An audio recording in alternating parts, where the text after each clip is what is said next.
इस वीडियो में हम बात करेंगे आप एक नया वोटर आईडी कार्ड यानी कि पहचान पत्र बनवाने के लिए ऑनलाइन अप्लाई कैसे कर सकते हैं। इसका पूरा प्रोसेस मैं आपको स्टेप बाय स्टेप दिखाने वाला हूं। तो इसके बारे में डिटेल में जानकारी प्राप्त करने के लिए वीडियो को पूरा देखिए। सबसे पहले आपको इस वाली वेबसाइट पर आ जाना होगा। इसका लिंक मैंने नीचे दे रखा है और यहाँ पर आने के बाद आपको एक ऑप्शन मिल जाएगा साइन अप का। ये ऑप्शन आपको डेस्कटॉप पर भी मिल जाएगा और मोबाइल में भी मिल जाएगा। ये जो प्रोसेस मैं आपको बताने वाला हूँ इसको आप मोबाइल में भी कर सकते हैं। तो यहाँ आपको साइन अप पर क्लिक कर देना होगा। उसके बाद फिर यहाँ पर आपको अपना कुछ डिटेल्स देना होगा। जैसे कि सबसे पहले यहाँ पर आपको अपना एक मोबाइल नंबर डालना होगा जो वर्किंग कंडीशन में हो, क्योंकि उस पर एक ओटीपी सेंड किया जाएगा। और यहाँ पर फिर आपको ईमेल आईडी डालना होगा। ईमेल आईडी आप नहीं डालेंगे तो भी आपका काम हो जाएगा, क्योंकि यहाँ पर ये ऑप्शनल दिया गया है। उसके बाद यहाँ पर ये जैसा वेरिफिकेशन कोड लिखा हुआ आता है उसे आप यहाँ पर डालेंगे। अगर वेरिफिकेशन कोड आपको समझ में नहीं आ रहा है तो आप यहाँ पर क्लिक करेंगे तो ये चेंज हो जाएगा। सभी डिटेल्स को डालने के बाद यहाँ आप कंटिन्यू पर क्लिक करेंगे। फिर यहाँ पर आपको अपना और भी कुछ डिटेल्स देना होगा। जैसे कि जो आपका नाम है तो आपके नाम का जो फर्स्ट नेम है वो आप यहाँ पर डालेंगे, लास्ट नेम यहाँ पर डालेंगे और यहाँ पर आपको एक पासवर्ड सेट करना होगा, कम से कम 8 अंकों का पासवर्ड आप यहाँ पर डालेंगे। और जो पासवर्ड आप यहाँ पर डालेंगे उसको आप यहाँ पर दोबारा से कंफर्म करेंगे। पासवर्ड आपको बनाना कैसे है तो उसको आप यहाँ पर एग्जाम्पल में देख सकते हैं। पासवर्ड आप ऐसा बनाएंगे जिसमें एक कैपिटल लेटर, कुछ स्मॉल लेटर और कम से कम एक स्पेशल कैरेक्टर और कुछ नंबर्स होना चाहिए। तो पासवर्ड को यहाँ पर डालने के बाद आप यहाँ रिक्वेस्ट ओटीपी पर क्लिक करेंगे। तो जो भी आप मोबाइल नंबर देते हैं वो आपको यहाँ पर दिख जाएगा। इस पर एक 6 अंकों का ओटीपी सेंड किया जाएगा। ओटीपी को इस तरीके से डालने के बाद यहाँ आप वेरीफाई एंड सबमिट पर क्लिक करेंगे तो इस पोर्टल पर आपका अकाउंट बन जाएगा। जब आपका अकाउंट बन जाएगा तो अकाउंट में आप लॉगिन कैसे कर सकते हैं तो उसके लिए यहाँ आपको लॉगिन पर क्लिक करना होगा। और रजिस्ट्रेशन करते समय आपने जो भी मोबाइल नंबर दिया है वो आप यहाँ पर डालेंगे और जो पासवर्ड आपने बनाया था वो आप यहाँ पर डालेंगे और फिर से वेरिफिकेशन कोड आएगा जिसे आप यहाँ पर डालेंगे और रिक्वेस्ट ओटीपी पर क्लिक करेंगे। जैसे कि मैंने यहाँ पर सभी डिटेल्स को डाल दिया, उसके बाद यहाँ आपको रिक्वेस्ट ओटीपी पर क्लिक करना होगा। तो इस पोर्टल पर आपका जो भी मोबाइल नंबर रजिस्टर होगा उस पर एक ओटीपी जाएगा। ओटीपी को आप यहाँ पर डाल देंगे और ओटीपी डालने के बाद यहाँ आप वेरीफाई एंड लॉगिन पर क्लिक करेंगे। तो इस तरीके से आप अपने अकाउंट में लॉगिन हो जाएंगे और जो आपका नाम है वो आपको यहाँ पर दिख जाएगा। यानी कि रजिस्ट्रेशन करते समय, अकाउंट बनाते समय आपने जो भी नाम दिया था वो आपको यहाँ पर दिख जाएगा। तो इसका मतलब ये है कि आप अपने अकाउंट में लॉगिन हो चुके हैं। एक नया वोटर आईडी कार्ड बनवाने के लिए आपको फॉर्म 6 फिलअप करना होगा। यहाँ पर आपको ये ऑप्शन मिल जाएगा फॉर्म 6 का। इस पर आप क्लिक करेंगे तो ये इस तरीके से ओपन होकर के आ जाएगा। यहाँ पर आपको लेफ्ट साइड में जितने भी डिटेल्स दिखते हैं ये सभी आपको अच्छे से फिलअप करना होगा, इन सभी डिटेल्स को। अब देखते हैं कि इनको आप कैसे फिलअप कर सकते हैं। तो सबसे पहले यहाँ पर आपको बताना होगा आपका स्टेट यानी कि आपका राज्य कि आप कौन से राज्य के निवासी है। जैसे कि आपका दिल्ली है तो दिल्ली सिलेक्ट करेंगे और फिर यहाँ पर आपको अपना डिस्ट्रिक्ट बताना होगा, जो भी आपका डिस्ट्रिक्ट है। और फिर यहाँ पर आप अपना असेंबली सेलेक्ट करेंगे यानी कि विधानसभा क्षेत्र और फिर आप नीचे करेंगे। यहाँ पर आपको नेक्स्ट का ऑप्शन मिल जाएगा, इस पर आप क्लिक करेंगे तो यहाँ पर जो पर्सनल डिटेल्स का ऑप्शन है आ जाएगा। जैसे कि हमने यहाँ पर ए डिटेल्स को फिलअप कर दिया है तो यहाँ पर टिक लगा हुआ आ चुका है। तो ऐसे यहाँ पर सभी में टिक लगा हुआ कंपलसरी है। उसके बाद यहाँ पर जो आपका नाम है वो आप डालेंगे। आपका जो भी नाम है यहाँ पर आप फर्स्ट नेम डालेंगे इस तरीके से। और जैसे ही आप एंटर करेंगे तो जो आपका नाम है वो हिंदी में यहाँ पर अपने आप ही आ जाएगा। इस तरीके से आप यहाँ पर इसको सेलेक्ट करेंगे। अगर हिंदी में गलत हो जाता है तो आप यहाँ पर क्लिक करेंगे तो कीबोर्ड आ जाएगा। कीबोर्ड से आप अपना नाम हिंदी में ठीक से लिख भी सकते हैं। उसके बाद जो आपका सरनेम है वो आप यहाँ पर डालेंगे। इस तरीके से आप डाल देंगे और एंटर करेंगे तो जो आपका नाम हिंदी में है वो यहाँ पर इस तरीके से लिखा हुआ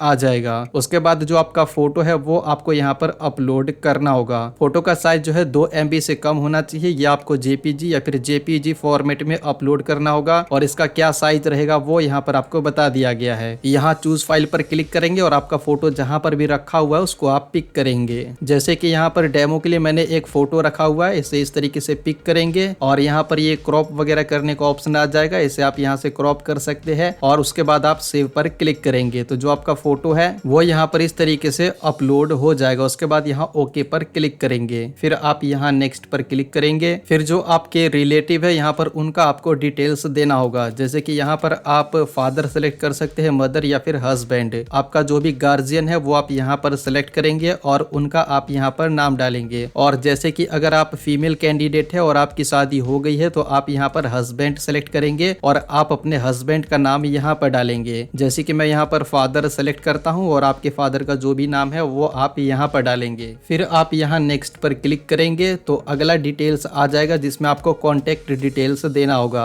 यहाँ पर आपको सेल्फ पर क्लिक करना होगा और आपका जो भी मोबाइल नंबर है वो आप यहाँ पर डालेंगे। उसके बाद यहाँ सेंड ओटीपी पर क्लिक करेंगे। आप यहाँ पर जो भी मोबाइल नंबर देंगे उस पर एक ओटीपी जाएगा, ओटीपी को आप यहाँ पर डालेंगे और वेरीफाई पर क्लिक करेंगे। और उसके बाद फिर आपका जो ईमेल आईडी है वो आपको यहाँ पर इस तरीके से सिलेक्ट करना होगा और जो ईमेल आईडी है वो आपको यहाँ पर डालना होगा और इसको आप खाली भी छोड़ सकते हैं क्योंकि ये कंपलसरी नहीं है। फिर आप यहाँ नेक्स्ट पर क्लिक करेंगे और यहाँ पर आपको अपना आधार कार्ड का डिटेल्स देना होगा, जिसके लिए यहाँ पर आप आधार नंबर सेलेक्ट करेंगे और आपका जो आधार कार्ड का नंबर है वो आप यहाँ पर डालेंगे और नेक्स्ट पर क्लिक करेंगे। फिर यहाँ पर आपको जेंडर सेलेक्ट करना होगा, यहाँ पर आप मेल या फिर फीमेल इस तरीके से सेलेक्ट करेंगे और नेक्स्ट पर क्लिक करेंगे। फिर यहाँ पर आपको अपना डेट ऑफ बर्थ बताना होगा, जिसके लिए यहाँ आप कैलेंडर पर क्लिक करेंगे और फिर आप यहाँ पर क्लिक करेंगे तो आपका जो भी डेट ऑफ बर्थ है वो आप यहाँ पर इस तरीके से सेलेक्ट कर लेंगे। और जो भी आप यहाँ पर डेट ऑफ बर्थ सेलेक्ट करते हैं उसका आपको एक प्रूफ देना होगा, जिसके लिए आप यहाँ पर क्लिक करेंगे और यहाँ पर आपको फिर क्लिक करना होगा और आपको बताना होगा कि आप डेट ऑफ बर्थ के प्रूफ में क्या देना चाहते हैं, जिसमें कि आप अपना बर्थ सर्टिफिकेट दे सकते हैं, Aadhaar card, PAN card, driving licence या फिर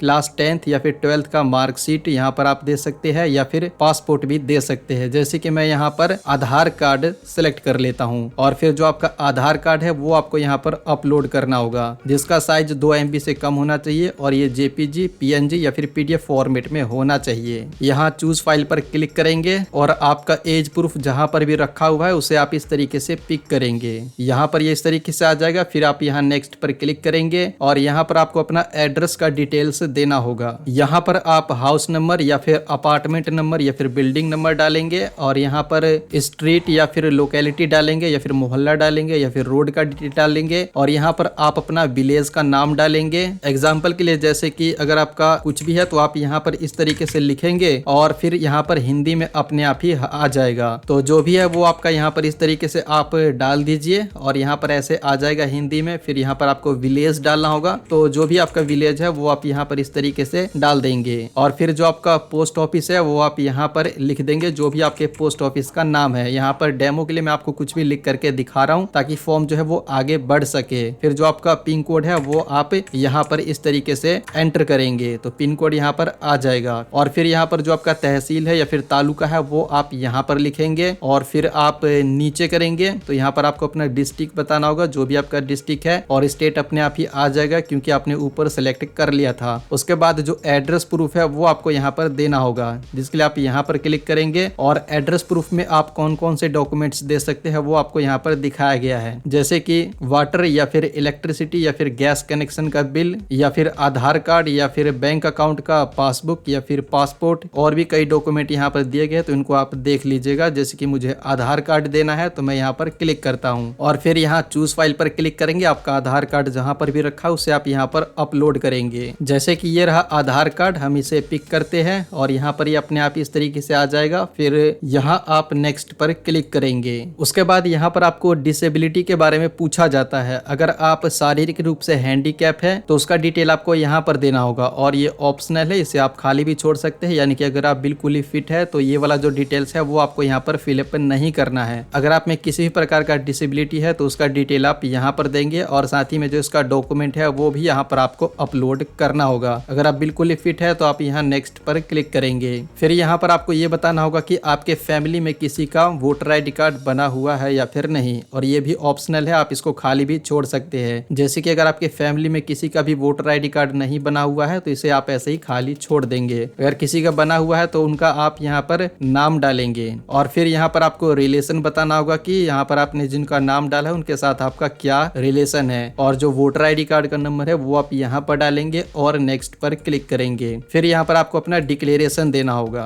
आपका जन्म जहाँ पर भी हुआ है यानी कि जिस भी विलेज में या फिर टाउन में वो आप यहाँ पर लिखेंगे और आपका जन्म जिस भी स्टेट में हुआ है वो आप यहाँ पर बताएंगे और फिर जो आपका डिस्ट्रिक्ट है वो आप यहाँ पर बताएंगे और आपने ऊपर जो एड्रेस दिया है उस एड्रेस पर आप कब से रह रहे हैं यहाँ पर आपको इस तरीके से सिलेक्ट करना होगा, या फिर आप यहाँ पर क्लिक करेंगे। अगर आपको और भी पुराना डेट सेलेक्ट करना है तो इस तरीके से आप इसको सेलेक्ट कर सकते हैं। और उसके बाद आप नीचे करेंगे तो यहाँ पर आपको प्लेस बताना होगा। तो जो भी आपका प्लेस है वो आप यहाँ पर इस तरीके से डाल देंगे और फिर यहाँ आप नेक्स्ट पर क्लिक करेंगे। उसके बाद यहाँ पर आपको कैप्चा फिलअप करना होगा, यानी कि ये जो कैप्चा कोड लिखा हुआ है सेम टू सेम आप यहाँ पर लिखेंगे। और यहाँ पर आप देखेंगे तो यहाँ पर जितने भी डिटेल्स है वो सभी के आगे यहाँ पर टिक लगा हुआ आ चुका है। कैप्चा कोड डालेंगे तो यहाँ पर आपको प्रीव्यू एंड सबमिट का ऑप्शन मिल जाएगा। आपका जो फॉर्म है वो पूरा फिलअप हो चुका है। यहाँ जैसे ही आप सबमिट पर क्लिक करेंगे तो आपका ये जो फॉर्म है वो सक्सेसफुली सबमिट हो जाएगा, यानी कि आपका वोटर आईडी कार्ड के लिए अप्लाई हो जाएगा। उसके बाद फिर आपको एक ऐसा रेफरेंस नंबर दिया जाएगा। ये जो रेफरेंस नंबर आता है इसे आप संभाल करके रख लीजिए या फिर आप इसका स्क्रीनशॉट ले लीजिए। ये जो आपको रेफरेंस नंबर दिया जाता है इससे आप अपने फॉर्म का स्टेटस चेक कर सकते हैं, जिसके लिए आपको इसी वाली वेबसाइट पर आना होगा और यहाँ पर आपको मिल जाएगा ट्रैक एप्लीकेशन स्टेटस। इस पर आप क्लिक करेंगे और जो आपको रेफरेंस नंबर दिया गया है वो आप यहाँ पर डालेंगे और यहाँ से आप अपना स्टेट सिलेक्ट करेंगे और सबमिट पर क्लिक करेंगे। तो इस तरीके से जो आपके फॉर्म का स्टेटस है वो आपको यहाँ पर दिखा दिया जाता है। यहाँ पर क्लिक करेंगे तो अगर यहाँ पर एक्सेप्टेड लिखा हुआ आ जाता है तो इसका मतलब ये है कि आपने जो भी डिटेल्स दिया है वो सही है, आपका डॉक्यूमेंट भी सही है। और जब एक्सेप्टेड लिखा हुआ आ जाता है तो फिर उसके बाद जो आपका वोटर आईडी कार्ड है वो बन जाएगा। जिस दिन यहाँ पर एक्सेप्टेड लिखा हुआ आता है यहाँ पर आपको डेट बताया जाएगा और उसके 15 या फिर 20 दिनों के बाद जो आपका रजिस्टर एड्रेस है उस पर आपका वोटर आईडी कार्ड सेंड कर दिया जाएगा, यानी कि भेज दिया जाएगा, जो कि ऐसा रहता है। तो इस तरीके से आप एक नए वोटर आईडी कार्ड के लिए अप्लाई कर सकते हैं। इस वीडियो में इतना ही। अगर ये वीडियो आपको पसंद आया है तो लाइक कीजिए, शेयर कीजिए और आपका कोई सवाल है तो नीचे कमेंट बॉक्स में बता सकते हैं।